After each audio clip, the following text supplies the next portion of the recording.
Selamat datang lagi. Selamat datang lagi di channel ini. Asik. Dan hari ini saya lagi sama guru saya. Dan sedikit berbeda. Oh, ada artis saya juga nih ya. Ada Uzi Ansari. Dan sedikit berbeda hari ini itu kita nggak di dalam studio, kita di luar studio. Biar bisa ngerokok. Bisa ngerokok, bisa ngopi ya. Lebih santai juga di luar studio. Ada satu pertanyaanku yang mungkin bisa mewakili pertanyaan teman-teman viewers. Ya. Jadi gini mas, langsung ke gurunya nih gue tanya. Gue pernah terjadi di diri gue lah ya. Dalam perjalanan lo iya, bernyanyi. Dalam perjalanan bernyanyi. Jadi kejadiannya adalah pada saat di panggung,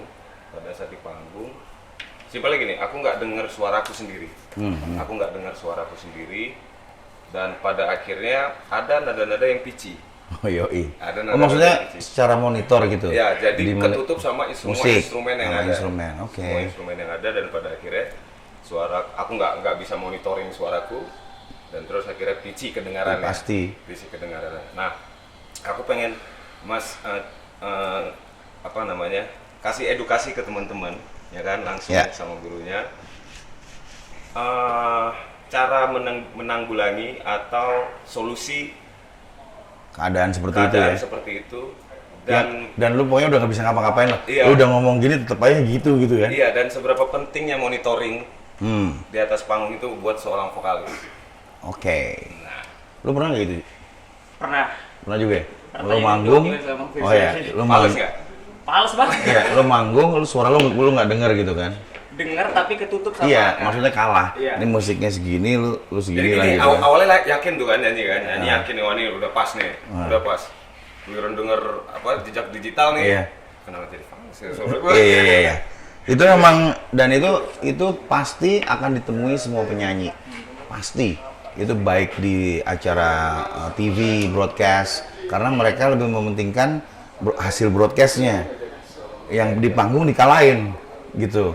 Gitu, monitor panggung bodo amat, yang penting broadcastnya bagus gitu kan. Nah itu sering terjadi di TV-TV atau lu bikin ya panggung-panggung tidak semua daerah sound systemnya bagus gitu kan. Kadang-kadang udah maksimalnya segitu udah gitu, nggak bisa diapa-apain lagi. Nah itu pastinya itu memang wajib dilalui dan wajib dicari solusinya karena sampai lu mati pun nanti lu akan ketemu hal seperti itu. Jadi nggak bisa dihindari. Hal yang tidak bisa dihindari adalah manggung monitor vokalnya nggak kedengeran gitu. Itu pasti. Nah, berarti kan kita harus bisa mengatasinya bagaimana. Ya. Pertama, solusi pertama adalah lu ngomong ke operatornya bahwa gue butuh monitor di depan lo itu monitor vokalnya harus jelas. Musiknya kecilin aja. Nah, ngomong ke sound engineer-nya gitu. Ya kan? Yang lain boleh terserah di monitornya si gitaris, di drummer kenceng-kenceng nggak apa, tapi di monitor gue gitu yang di depan lo itu kalau bisa yang paling kenceng tuh vokal. Nah, itu satu. Nah, kedua, monitor kan ada yang monitor di lantai, floor. Ada lagi monitor yang di kuping. Nah, harusnya sih kalau udah pakai ear monitor, harusnya minta yang di sini tuh vokal gua aja, yang lainnya kecil gitu. Tapi itu bisa teratasi kalau gitu.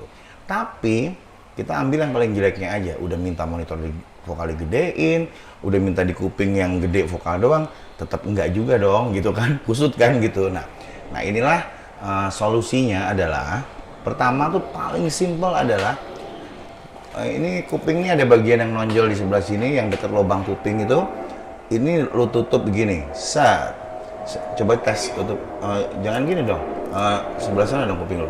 Nah tangan kiri ke kuping kiri. Nah kalau kita tutup kuping kiri kalau gini, gitu.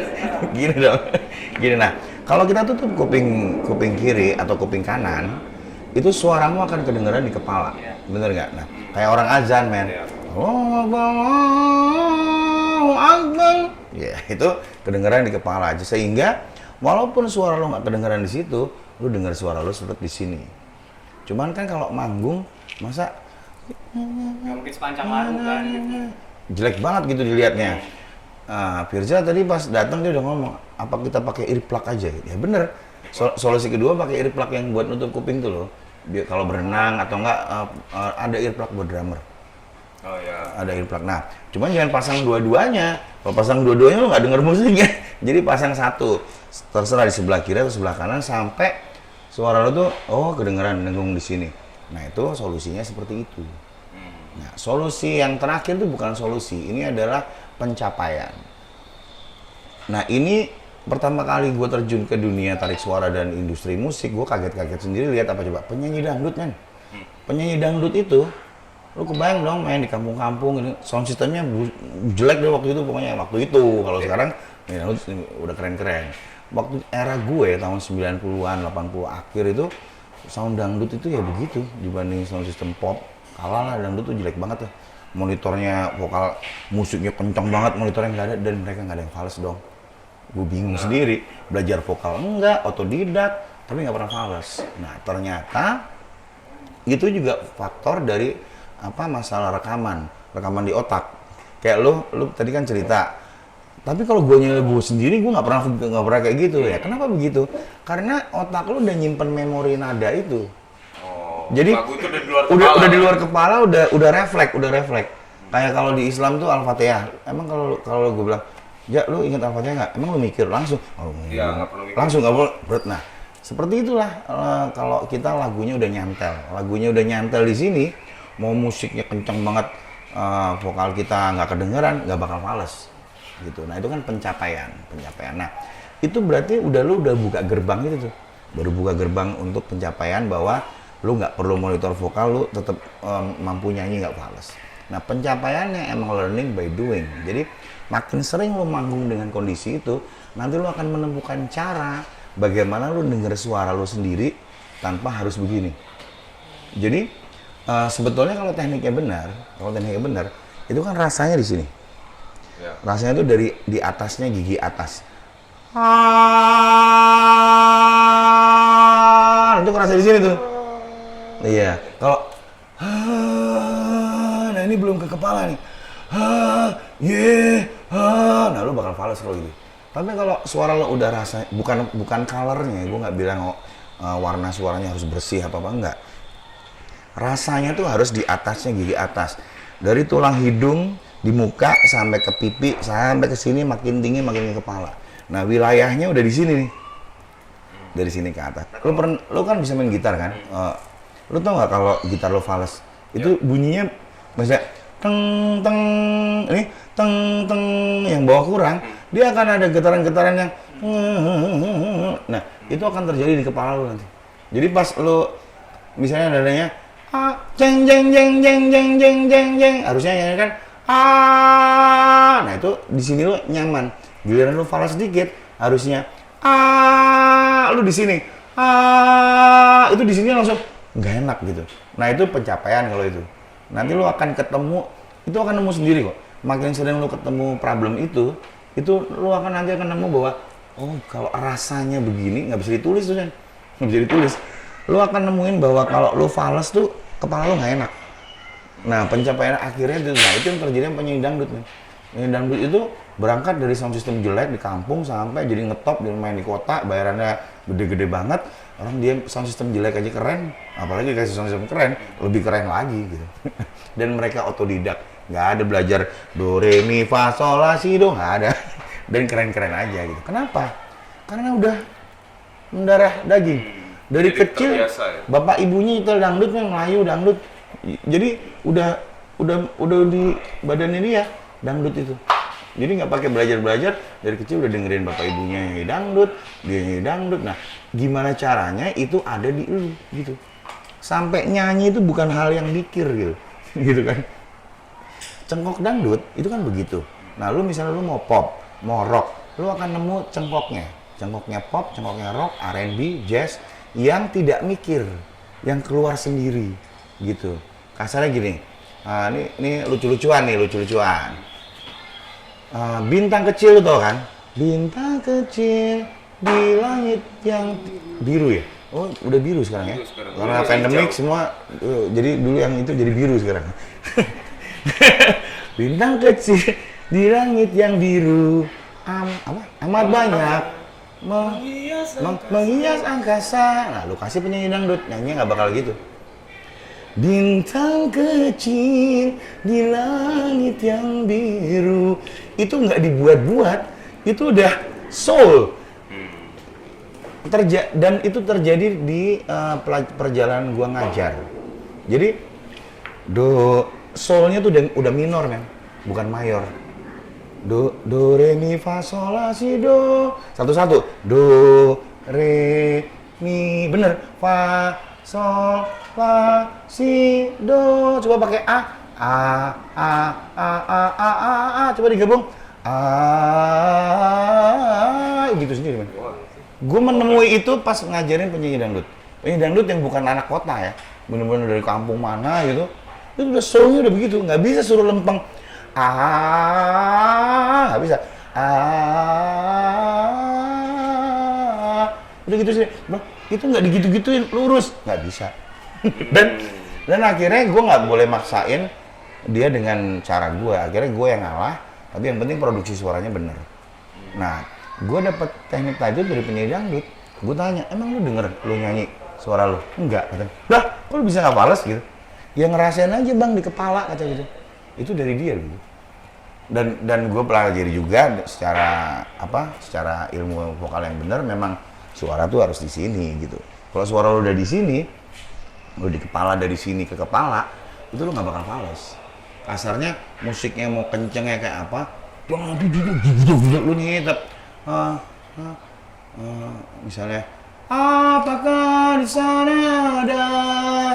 Nggak harus. Apakah? Nggak harus gitu. Tapi tembus sih. Nggak kepancing sama musik. Nggak kepancing. Nah, pasti lu kemarin berdua ketemu itu memang kalau belum biasa, karena kita nggak dengar suara kita jadi kepancing ngencengin suara kan.